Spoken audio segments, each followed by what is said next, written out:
Assalamualaikum warahmatullahi wabarakatuh. Perkenalkan, saya Netilianti dari kelas MN22D. Di sini saya akan menjelaskan tentang teknik-teknik pengendalian dalam manajemen risiko. Ilustrasi, Pak Joko baru saja membeli mobil BMW seri 7 yang berharga Rp 1,5 miliar. Dia sangat khawatir jika terjadi sesuatu kerugian dengan mobilnya, seperti kecelakaan yang bisa membutuhkan biaya tinggi untuk perawatannya, atau dicuri yang menyebabkan dia mengalami kerugian besar. Dengan berhati-hati, resiko itu mungkin tidak akan terjadi, tetapi jika terjadi, resiko yang ditanggung sangat besar. Akhirnya, Pak Budi memutuskan untuk membeli polis asuransi kecelakaan dan pencurian. Ilustrasi lainnya, PT Kelana merupakan perusahaan taksi dengan armada taksi sebanyak 200 mobil. Sebagian dari operasi taksi, PT Kelana menghadapi resiko kecelakaan mobil, tabrakan kecil, pencurian, dan lain-lain. PT Kelana memutuskan untuk menahan resiko tersebut, bukan mentransfer resiko dengan cara menyisihkan 1% dari total pendapatan tahunan untuk mengantisipasi resiko kerugian tersebut. Misal, untuk memperbaiki kendaraan yang rusak karena kecelakaan, PT Kelana juga membuat aturan dan prosedur yang ketat untuk menekan resiko kerugian melalui training terhadap pengemudi taksi, memarkirkan di tempat aman, tidak mengebut, dan lain-lain. Jika suatu organisasi menghadapi resiko, maka ada beberapa alternatif untuk mengendalikan resiko tersebut. Alternatif pengendalian resiko diantaranya, yang pertama, pengendalian resiko atau risk control. Yang kedua, penghindaran resiko atau risk avoidance. Yang ketiga, penanggungan atau penahanan resiko, risk retention. Dan yang keempat yaitu pengalihan resiko atau disebut risk transfer. Exposure resiko dan pengendalian resiko. Pengendalian risiko merupakan peranan penting dalam manajemen risiko. Exposure terhadap risiko yang tinggi, jika diimbangi dengan pengendalian risiko yang baik, akan mengurangi atau meminimalisasi risiko yang dihadapi oleh perusahaan.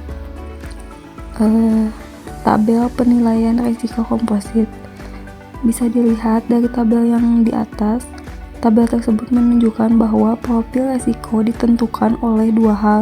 Yang pertama yaitu risiko in-year, dan yang kedua yaitu sistem pengendalian risiko. Penjelasannya, sebagai ilusi, misalkan ada perusahaan Indonesia yang bergerak di bidang konstruksi. Perusahaan tersebut ditawari pekerjaan di Irak, negara yang masih di bawah pendudukan Amerika Serikat. Bagaimana evaluasi exposure risiko tersebut? Resiko in-year yang dihadapi perusahaan tersebut jika beroperasi di Irak adalah sangat besar. Mereka bisa kena serangan bom, baik secara langsung maupun tidak langsung, karena itu resiko in-year perusahaan termasuk dalam kolom high. Sistem pengendalian risikonya, sebagai perusahaan kontraktor yang tidak mempunyai pengalaman dalam perang atau menghadapi serangan bersenjata, sistem pengendalian risiko perusahaan tersebut bisa dikatakan lemah. Baris pertama, gabungan dari risiko in-year tinggi dengan sistem pengendalian risiko rendah yang menghasilkan profil risiko yang tinggi. Strategi yang tepat untuk perusahaan kontraktor tersebut sebaiknya tidak mengambil tawaran. Ilustrasi lainnya, perusahaan keamanan profesional dari USA juga menyediakan jasa tentara bayaran. Perusahaan tersebut mendapat tawaran dari Irak. Evaluasi risikonya, risiko yang dihadapi sangat besar karena kemungkinan serangan bom. Pengendalian risiko, karena perusahaan memiliki tentara bayaran yang terlatih, sistem pengendalian perusahaan tersebut terhadap risiko perang sangat baik atau masuk dalam kategori strong. Maka gabungan dari risiko yang tinggi dengan sistem pengendalian yang kuat adalah profil risiko high to moderate. Strategi yang tepat untuk perusahaan adalah mengambil tawaran dan memaksimalkan keuntungan dengan meminta penawaran harga yang tinggi. Risiko avoidance atau penghindaran risiko. Jika memungkinkan, risiko yang tidak perlu, risiko yang bisa dihilangkan tanpa ada pengaruh negatif terhadap pencapaian tujuan bisa dihindari. Misal, ada 2 orang gudang di tempat banjir dan di tempat bebas banjir. Jika selisih harga cuma sedikit, maka sebaiknya memilih gudang di daerah bebas banjir. Risk retention. Alternatif lain dari manajemen risiko adalah perusahaan menanggung sendiri risiko yang muncul. Jika risiko benar-benar terjadi, perusahaan menyediakan dana untuk menanggung risiko tersebut. Contohnya, taksi Kelana memilih untuk menahan risiko operasi kendaraannya, maka secara sadar perusahaan merencanakan untuk menahan risiko tersebut. Retention yang direncanakan dan tidak direncanakan. Penahanan risiko bisa terjadi secara terencana dan tidak terencana. Jika suatu perusahaan mengevaluasi risiko-risiko yang ada, kemudian memutuskan untuk menahan sebagian atau seluruh risiko, maka perusahaan tersebut menahan risiko dengan terencana. Pada situasi lain, perusahaan tidak sadar akan adanya risiko yang dihadapinya. Perusahaan tidak melakukan apa-apa dalam situasi tersebut. Perusahaan menahan risiko dengan tidak terencana. Sebagai contoh, sebuah perusahaan membuat produk tertentu, tapi perusahaan tersebut tidak menyadari bahwa produk tersebut bisa memunculkan risiko gugatan oleh konsumen terhadap perusahaan. Perusahaan secara tidak terencana menahan risiko gugatan tersebut. Yang selanjutnya yaitu pendanaan retention. Dana cadangan. Perusahaan menyisihkan dana tertentu secara periodik yang ditujukan untuk membiayai kerugian akibat dari risiko tertentu. Yang kedua, self-insured. Pengelolaan dana cadangan untuk menanggulangi risiko merupakan asuransi untuk internal perusahaan. Yang ketiga, captive insured. Perusahaan mendirikan anak perusahaan asuransi yang menjadi bagian dari perusahaan, sehingga risiko dalam perusahaan bisa diasuransikan ke dalam perusahaan asuransi tersebut. Alasan pendirian captive insured. Pajak yang dibayarkan lebih kecil karena merupakan bagian dari perusahaan. Yang kedua, kontrak asuransi menjadi lebih fleksibel karena praktis berurusan dengan internal. Yang ketiga, manajer captive seringkali merangkap sebagai manajer risiko perusahaan. Problem keagenan yang seringkali terjadi antara pihak internal dan eksternal bisa dihilangkan. Yang terakhir itu premi yang dibayarkan bisa lebih rendah dibanding dengan perusahaan asuransi lain. Risk transfer. Pemindahan risiko ke pihak lain dapat dilakukan melalui beberapa cara. Yang pertama, asuransi. Yang kedua, hedging.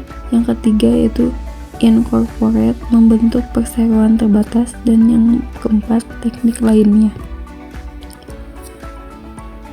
Asuransi. Asuransi adalah kontrak perjanjian antara yang diasuransikan, insured, dan perusahaan asuransi, insure, di mana insure bersedia memberikan kompensasi atau kerugian yang dialami insure.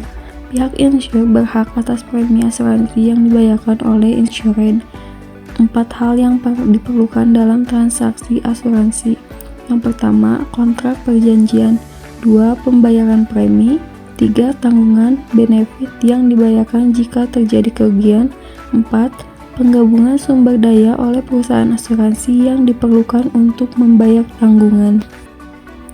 Hedging. Hedging atau lindung nilai adalah mentransfer risiko kepada pihak lain yang lebih bisa mengelola risiko lebih baik melalui transaksi instrumen keuangan. Misal, untuk menghindari risiko turunnya nilai rupiah terhadap dolar, maka bisa dilakukan hedging, misal dengan membeli kontrak forward atau future. Selanjutnya adalah incorporate atau membentuk perseroan terbatas melalui alternatif transfer risiko, karena kewajiban pemegang saham dalam perseroan terbatas hanya pada modal yang disetorkan. Secara efektif, sebagian risiko perusahaan dialihkan kepada kreditur.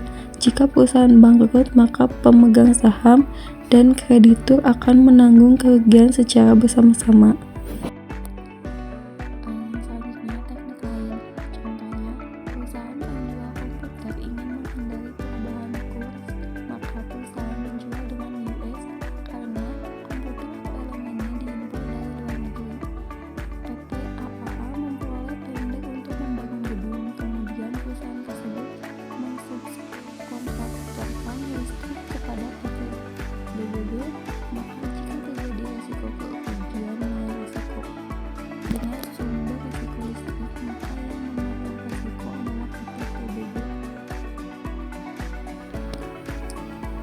Pengendalian risiko. Untuk risiko yang tidak bisa dihindari, organisasi perlu melakukan pengendalian risiko dengan menggunakan dua dimensi, probabilitas dan severity. Pengendalian risiko bertujuan untuk mengurangi probabilitas munculnya kerugian dan mengurangi severity. Agar bisa mengendalikan risiko lebih baik, maka perlu penahanan terhadap karakteristik risiko. Teori tentang penyebab timbulnya risiko. Yang pertama yaitu teori domino, yang kedua teori rantai. Teori domino. Menurut teori ini, kecelakaan bisa dilihat sebagai urutan 5 tahap domino. Jika satu kartu jatuh, maka akan mendorong kartu kedua jatuh, dan seterusnya sampai kartu domino terakhir jatuh. 5 tahap rangkaian kecelakaan. Yang pertama, lingkungan sosial dan faktor bawaan yang menyebabkan seseorang berperilaku tertentu. 2. Personal power, kesalahan individu. 3. Unsafe act or physical hazard, tindakan yang berbahaya atau kondisi fisik yang berbahaya. 4. Kecelakaan. Dan kelima yaitu cedera. Ilustrasinya, seseorang mempunyai temperamen tinggi karena tumbuh di lingkungan yang keras, atau faktor pertama. Kemudian orang tersebut tidak suka mendengar saran orang lain dan tidak peduli terhadap kondisi sekitar. Faktor kedua, kemudian orang tersebut bekerja di lingkungan mesin atau bangunan yang rentan kecelakaan. Faktor ketiga, maka ketiga faktor tersebut cukup potensial mengakibatkan kecelakaan dan orang tersebut cedera. Teori rantai risiko. Risiko yang muncul dapat dipecah ke dalam beberapa komponen. Yang pertama, hazard, kondisi yang mendorong terjadinya risiko. 2. Lingkungan di mana hazard tersebut berada. 3. Interaksi antara hazard dengan lingkungan. 4. Hasil dari interaksi. Dan yang kelima, konsekuensi dari hasil tersebut. Ilustrasinya, di gudang banyak bahan mudah terbakar, misalnya bensin dan oli. Terdapat kompor dengan menggunakan minyak tanah. Gudang adalah lingkungannya, sedangkan kompor adalah hazard. Faktor ke-1. Kompor dengan minyak tanah meningkatkan risiko kebakaran. Faktor ketiga, interaksi antara gudang dengan kompor di dalamnya akan semakin meningkatkan risiko kebakaran. Faktor kedua, sehingga suatu saat terjadi kebakaran. Faktor keempat, konsekuensi dari kerugian tersebut adalah kerugian yang sangat signifikan. Fokus dan timing pengendalian risiko. Fokus pengendalian risiko. Pengendalian risiko dapat difokuskan pada usaha mengurangi kemungkinan munculnya risiko dan mengurangi keseriusan severity dari konsekuensi risiko. Contohnya, memasang alat pemadam kebakaran di gedung, memasang airbag di mobil, memasang sabuk pengaman buruh bangunan. Timing pengendalian risiko. Pengendalian risiko bisa dilakukan sebelum, selama, dan sesudah risiko terjadi.